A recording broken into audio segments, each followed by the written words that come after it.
Dear guests, hello and welcome. I'm İlkay Demirdağ. At today's panel discussion, we will talk about the importance of external assurance in ESG disclosure.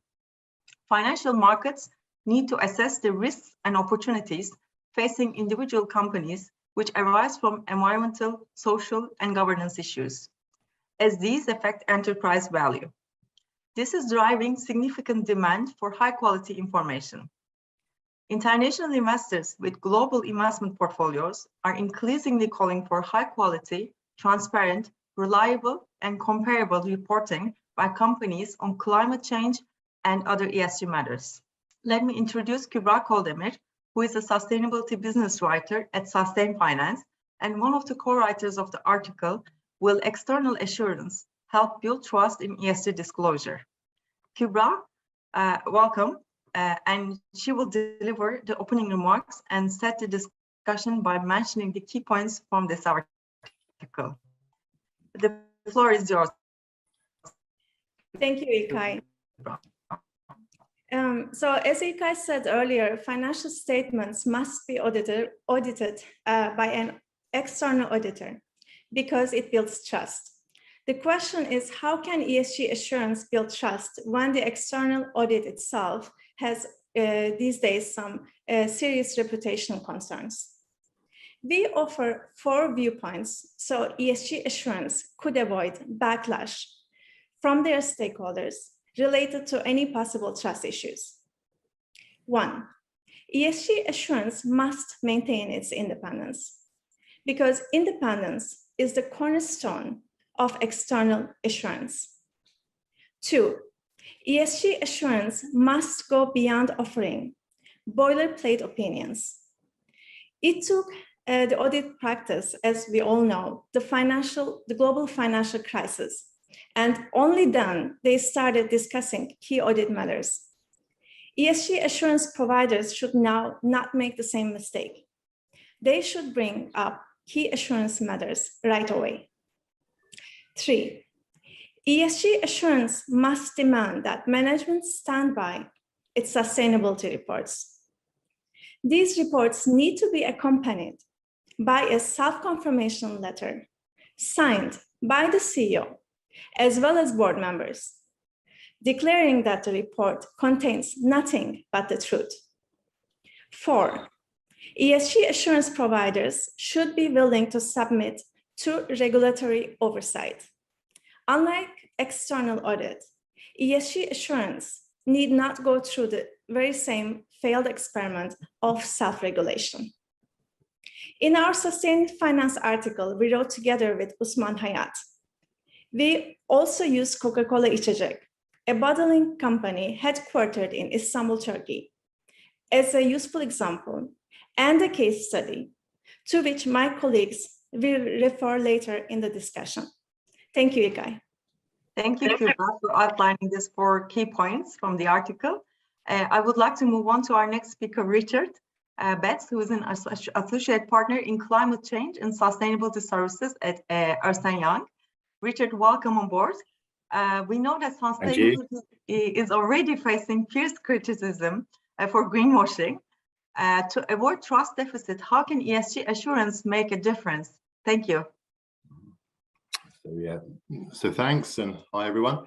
I think firstly, as some context, the trust issue is an issue that is a key issue to business and institutions worldwide, and I think there are many drivers for this, from the rising inequality that we've seen in recent decades to sort of the fallout from the global financial crisis a decade ago, and so this is a key issue facing businesses worldwide, and I think also really what we're talking about here is rebuilding societal trust, because often when we look at the stakeholders that are sort of close to processes like audit, for example, there's strong trust. And with assurance, with sort of CFOs and the businesses connected. But where there has been criticism in recent years is especially from sort of other, stakeholder groups, the general public, journalists, for example. So I think, the key point here is sort of how to rebuild societal trust. Many drivers for it. And then when we come to sustainability, we can connect it to many other sort of key issues, like climate change, for example, whereby despite all of our work today, all of the initiatives globally, the emissions are still increasing. That's the hard sort of reality. And so also there's this sort of increasing sort of frustration, again, on the sort of societal side as to what business is doing, what government is doing, what institutions are doing, because, it seems like we're not doing enough. So I think business and institutions globally are under increasing scrutiny, and this is intensifying from the general public, from, stakeholders, maybe with which traditionally we haven't had such sort of strong connections. So I think this is sort of some important context. When we come to sort of ESG assurance, well, it's clearly being expected. I mean, so 2 weeks ago, as EY, we published our latest global survey of institutional investor demand.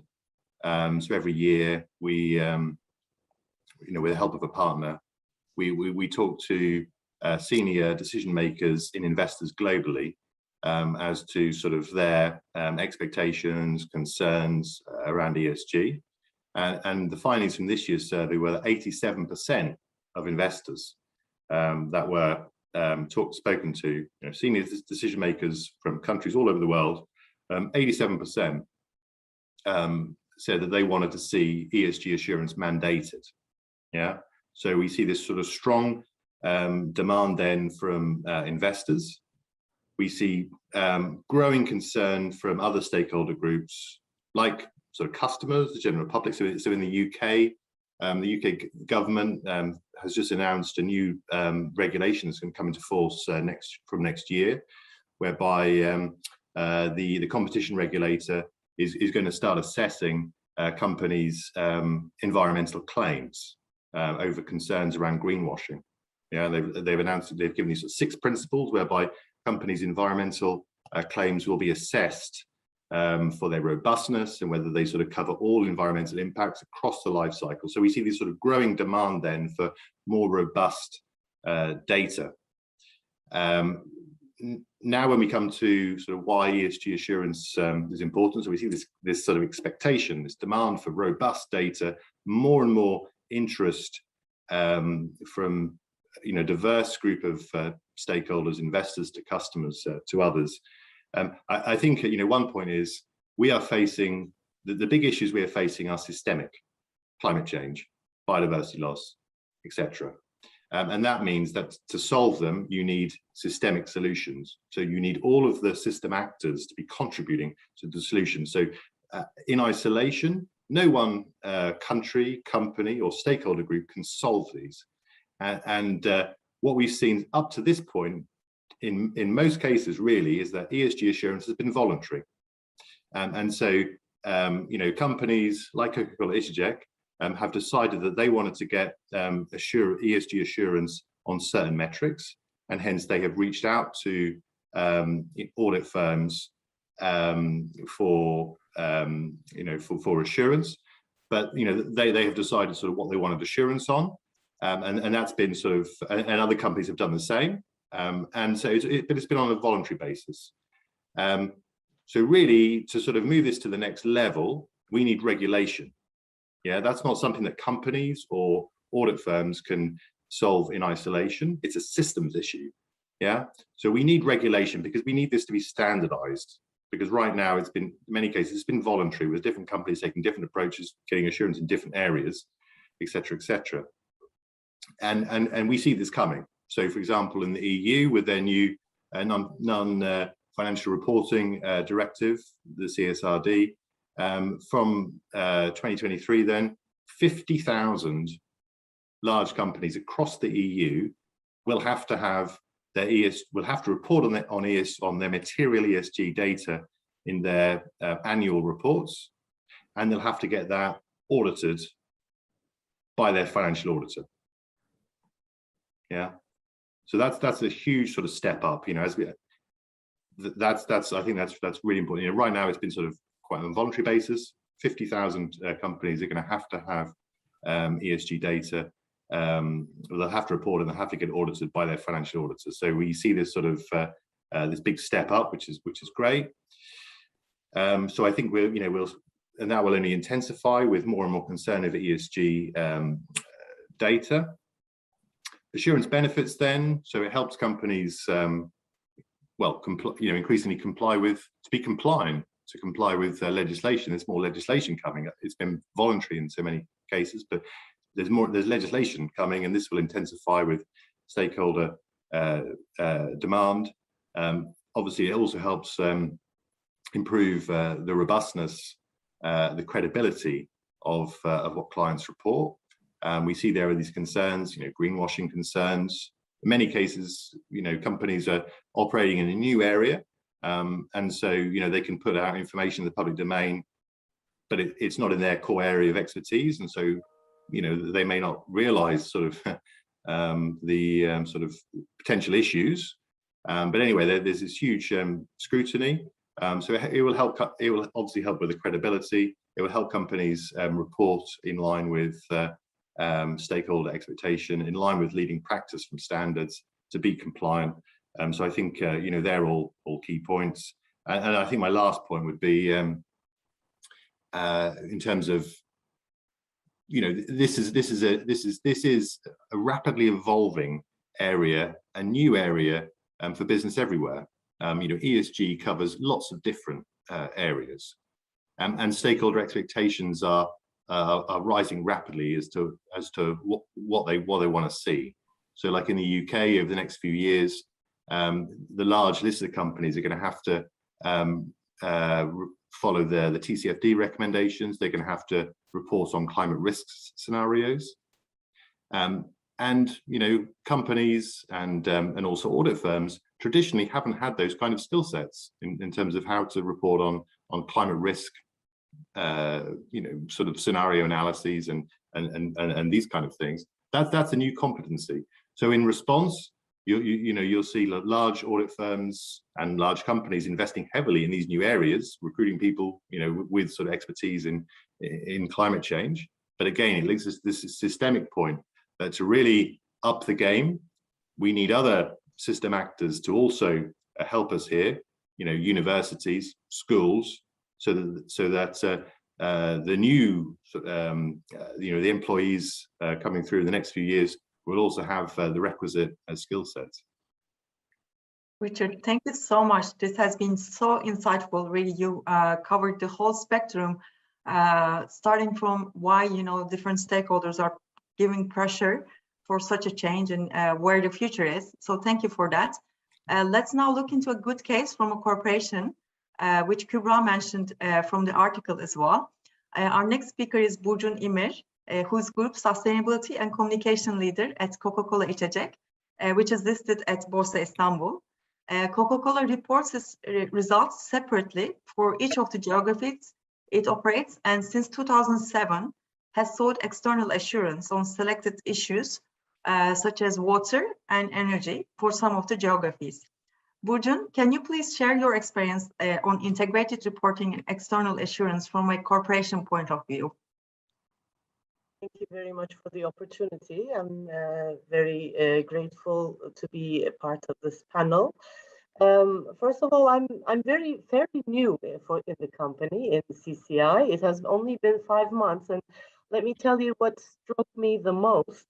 I would like to start by my first impression when I entered the building in Coca-Cola İçecek. In the main entrance, of the headquarters, there's an atrium, and on the atrium it writes in giant writings. It's like huge giant writings on the wall. It says passion, teamwork, accountability, and integrity.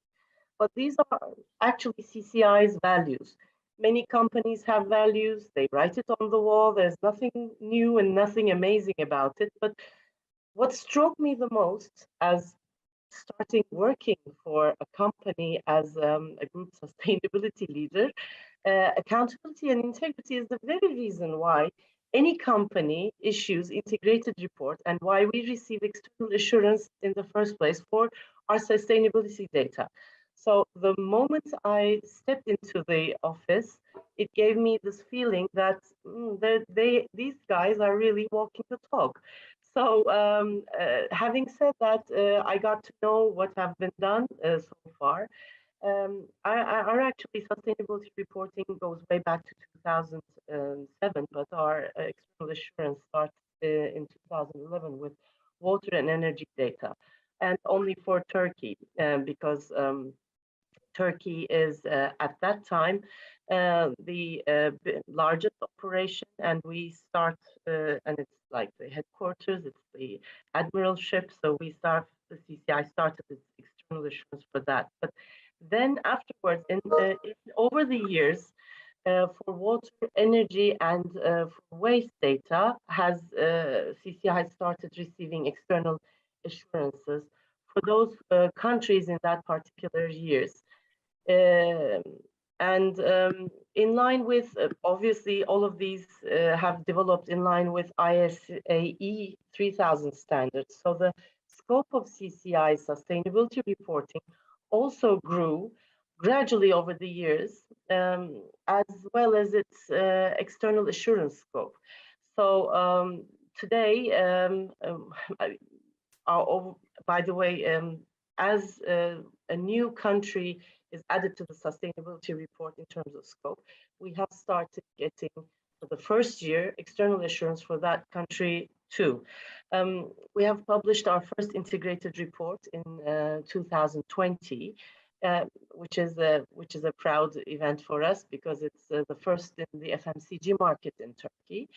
Among many other challenges, this obviously posed another risk in terms of external assurance timeline. So thanks to our business partners like Richard, who are the subject matter experts, we have managed to develop a skill set to manage the timeline as well. And for this year, I have to say, for our integrated report of 2021, we will keep getting external assurance as previous years for Turkey, but we will also get external assurance for Pakistan and for the very first time Turkmenistan.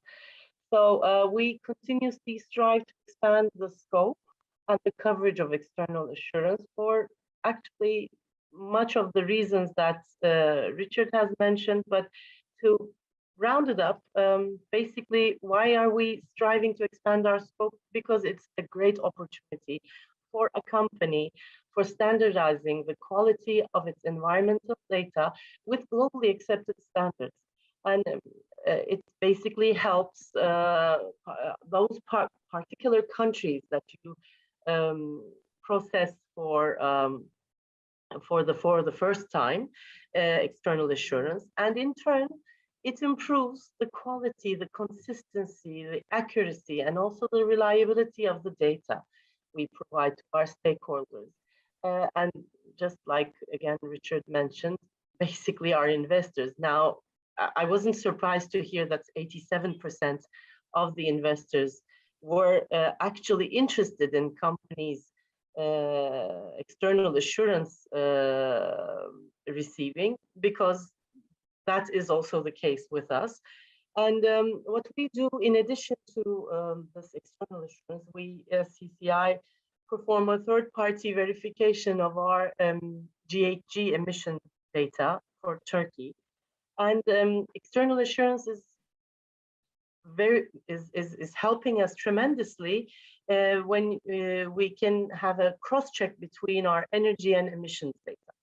So it also contributes to the CDP disclosures, performance increasing credibility of our data. And yes, it does further build trust in the eyes of the investors. So we're part of this. We're part of this network now that we understand better each and every year the necessity of getting external assurance, and by adding new countries to our group, I'm sure we will be meeting, like Uzbekistan is the coming new element in our the missing jewel in our crown, and I'm sure in 1 or 2 years, most probably next year, we'll be digging into Uzbekistan data as well. So this is to round up in a nutshell why CCI is very much interested in external assurance. Burcun, congratulations. I think integrating different geographies is the most difficult part, especially, you know, when we're talking about the standardization of ESG data. But I definitely agree with you, you know, on the investor's perspective. Non-financial risks are becoming very important, and ESG assurance in that respect is becoming crucial to make, you know, the data reliable. So thank you for the insights from Coca-Cola İçecek.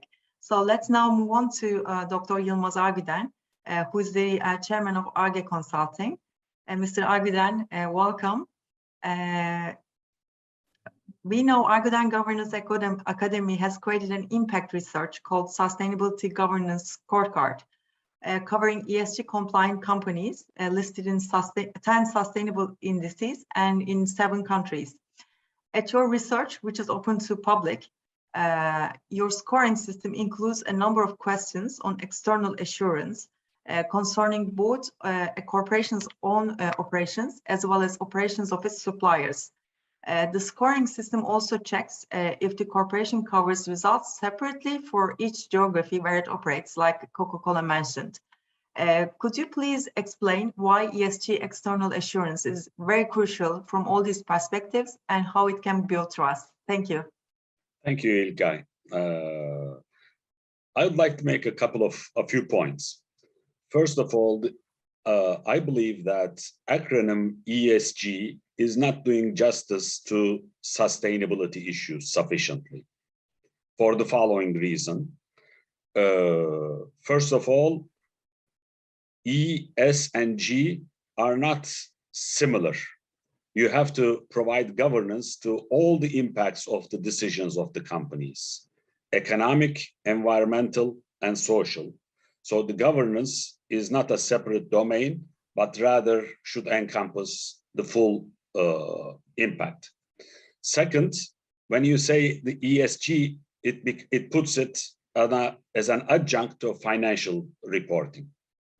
Whereas we have to have an integrated way of thinking about all the impacts of the company's decisions and results. Okay, so I would suggest, rather than using ESG as the acronym, we need to use G's, G of EES, which is governance over economic, environmental, and social impact of companies' decisions. So it has to be integrated. Thankfully, I think global developments are moving in this direction, although a bit slowly. For example, by year 2022 June, the FASB is coming up with a new international sustainability standards board, which will incorporate integrated thinking, value reporting, and the World Economic Forum's initiatives in this front, as well as the SASB, which means that investors are going to get a much more comparable set of reporting and so forth. Our sustainability governance scorecard is basically trying to measure not the sustainability performance of companies, but rather how governance is conducted over these issues in these companies. And the main reason for this is that it's not only the results, but also the process with which you evaluate those issues makes a difference. And good governance of sustainability issues is the assurance of sustainability efforts. And what we are trying to assess is, are companies identifying their material issues alone or with stakeholder engagement? When they are reporting, are they reporting only what they have done and perhaps even cherry picking what they have done well? Or are they reporting on all the material issues and providing targets as well as what they have accomplished? If there are any gaps with these targets, are they explaining those gaps and any initiatives that they are taking to overcome those gaps? Are the targets involved covering only their own operation or their impact throughout their value chain? When you try to see it from these perspectives, it becomes a much more sustainable effort. And also, we are looking at, is there sufficient board guidance and oversight over these matters and these types of issues in the Sustainability Governance Scorecard? Actually, there are over 300 criteria that we are checking. So I would suggest people who are interested in it to look at it from argüdenacademy.org, Sustainability Governance Scorecard, which is publicly available. And our new report will be coming up beginning of next month, just in a week's time. So that might be interesting as well. In a nutshell, I really think how we think is determined by the words or acronyms we are using. So rather than using ESG, we need to use G's, governance of EES, and sustainability of sustainability efforts is dependent on its proper governance. And that's what we are trying to measure in this particular area. And developments are moving in the right direction, albeit not sufficiently fast for the world. And we need to, finally, I would like to make this point, we need to align the incentives of the management with the world we want, which means that the KPIs and executive compensation has to be linked not only with financial outcomes, but also outcomes in the social and environmental domain as well. And only then we will be able to move forward much faster. And actually thinking about these issues on a broader perspective will enable collaborations between different types of institutions, governments, NGOs, and corporations, and so forth. And finally, performance on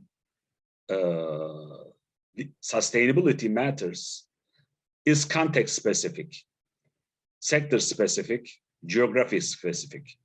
However, how we approach them is transferable across industries, across geographies. Whether or not we are setting targets with stakeholder engagement, are we reporting on them? Are we providing sufficient oversight through the board? Does the board publish a board skill matrix and indicate whether or not the board members have expertise in this area? Are applicable across industries, across geographies, and so forth.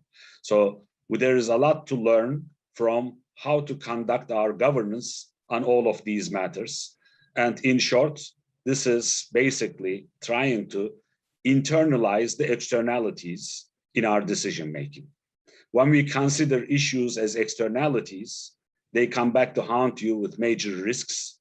Whereas when you consider the impact of all of your decisions on not only your own institution, but all the stakeholders on various domains such as economic, environmental, and social all together, our decision-making would be much more stable, resilient, and we will be able to create value on a sustainable fashion. Thank you. Dr. Argüden, you are, as always, setting a vision for us. Incredible. Thank you so much. I have really taken a lot of notes from that perspective of looking into governance as the starting point. So thank you. So I would like to thank all of our speakers for this insightful conversation. Before closing our panel, I would like to give the last word to Paul Smith, who is the founder at Sustain Finance and the former president of the CFA Institute. Welcome, Paul. Great to see you again. You okay? During COP26, the IFRS Foundation trustees announced significant developments to provide the global financial markets with high-quality disclosures on climate and other sustainability issues, including creation of a new standard setting board, the International Sustainability Standard Board, which is, I think, a great development. So I would like to get your views about this and get your insights. How do you think this will change the ESG reporting going forward and the assurance processes?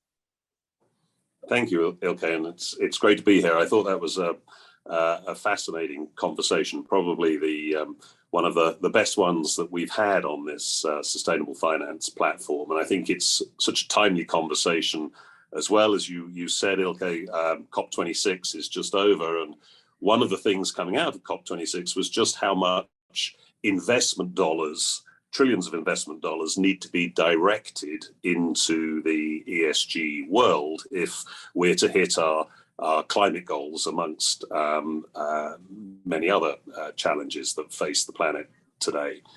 And sustainable finance, we come from that perspective. We're looking to try and tie things always back into the investment world. And for investment managers to be able to invest in companies, quality companies like CCI, you need to have the transparency, the systems, the reporting. All of those things need to come together. So all of these things are linked in a very real way to the challenges that we face at the moment. And I think the first strand I'd like to sort of pick out from what we just heard is the one that I think Dr. Argüden spoke so fluently about, as well as Richard, the evolving nature of this world that we live in. And we're trying to move from being a voluntary system into being a much more systemic system than we have at the moment. And although I hate acronyms, I think Dr. Argüden has put his finger on the challenge here. I think we do need to move to a G's world. There are far too many. There's a sort of an alphabet soup out there as far as this world is concerned, but one more acronym is probably useful. I do think that's where we're going. We're moving ESG into the mainstream, really, which is another way of thinking about that. And for those of us who have been involved in this topic over the last 2 decades, that journey has been extraordinary and is a very exciting one to have come along, and we've got further to travel. Obviously, assurance is key. I would question whether it is going to come from the ISSB. I think it's a great initiative, and I certainly agree with Richard that we need mandated government support, regulatory support, to get the industry moving as quickly as we can. However, having had something to do with the IFRS and other accounting bodies over the years, they're very reluctant participants in this field. They've been dragged kicking and screaming into the ESG world after years of negligence, frankly. And I question whether they will be quite the torchbearer that we would all like them to be. I hope so. I hope I'm wrong, and I hope I'm being far too negative and the world changes. But I question that. I think it's much more likely in this phase that the voluntary initiatives, such as the ones that the Argüden Academy have kicked off, and my own ex-employers, CFA Institute, who've just published global standards for ESG disclosure, I think those things will actually, in this first phase, be much more powerful. When I think about the investment management world, we have a parallel case. 20 years ago, CFA Institute kicked off something called Global Investment Performance Standards, which was around a challenge that we had at the time of consistency of performance reporting. And that, in the end, an entirely voluntary, assured system. There were third-party assurers like Ernst & Young who came in and vetted that, but it was because investors demanded it. And I think that's likely to be the direction that we move in over the next few years, is that it will be investor-led rather than government-mandated. Now, again, as Richard pointed out, the EU is a lot further forward than the Americans and the Asians are in this world, and so there is elements of government push, but I suspect it will be much more voluntary, investor-led. And so the sorts of things that Burcun has been doing at CCI, I think, are a result really of the 87% of investors out there who want companies to improve this than anything else. And the final couple of points I'd make very quickly about the asset management industry. We have to stop waiting for perfection. I would like asset managers to just say this is an evolving world. No, the data isn't great. The challenges, as Burcun spoke about, are huge over international businesses. You can't expect a company to go from A to Z overnight. You have to give them time. And the asset managers need to not only respect that, but get alongside that process, really. Stop asking for perfection and start doing their job, which is to look into companies and assess where those companies are along that curve and whether they're moving in the right direction, and to give them their support if they're trying to do the right things, rather than waiting for some theoretical point in the future where everything in the garden is going to be lovely and rosy. So that's a plea to my industry to get off its backside and try and do some work rather than to wait for perfection. And the second thing, I think, which Richard mentioned and Burcun supported him on, is this is an enormous training exercise, and we have a lot further to travel.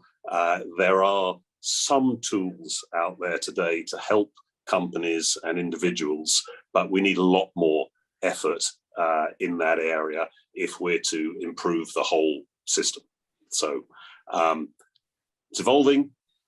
Governments need to step up, but I think in this initial instance, it's going to be much more voluntary.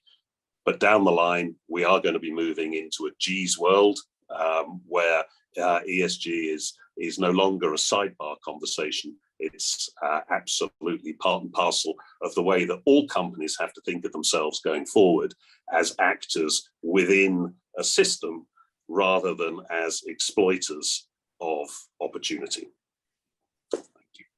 Thank you, Paul. Thank you so much. I like how you put it. I think the whole thing is like a work in progress, both in terms of the mindset and how we will get there.